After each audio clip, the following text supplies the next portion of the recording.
ito po yung aktual na paggamit muli ng ating dual gasless inverter MEG. Gumagamit siya ng flux wire.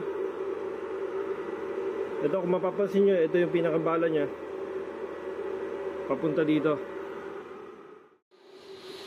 Ang machine na ito, pwede siya sa stick welding kasi dual siya, 2-in-1. Pero kung ang gusto mo naman is mabilisan, maganda, maninipis na bakal, gumamit ka ng gasless MEG.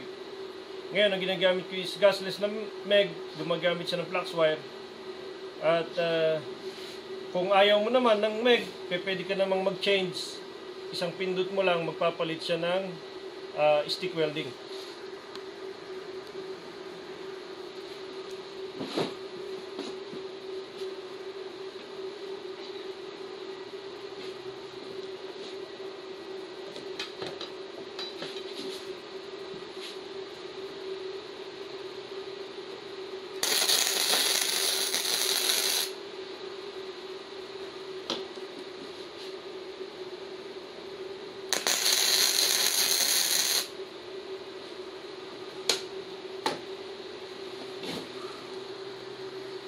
Napakadali niyang gamitin kasi gagana lang siya kapag na-press mo yung trigger. Kaya ang binibigay kong idea dito is kagaya ng glue gun. Didikit lang siya kung ipipress mo itong red switch. Kaya napakadali niyang gamitin. Kahit hindi ka nag-aaral ng welding.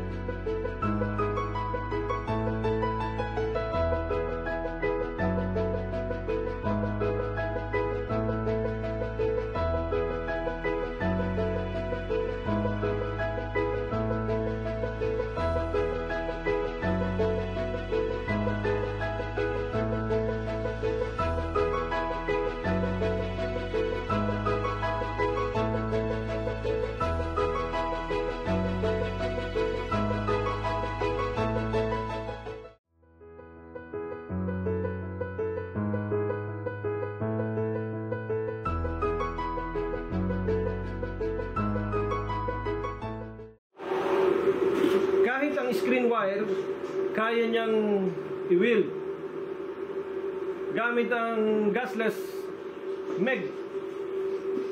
Manipis to, at kung gagamit ka ng stick, mahihirapan.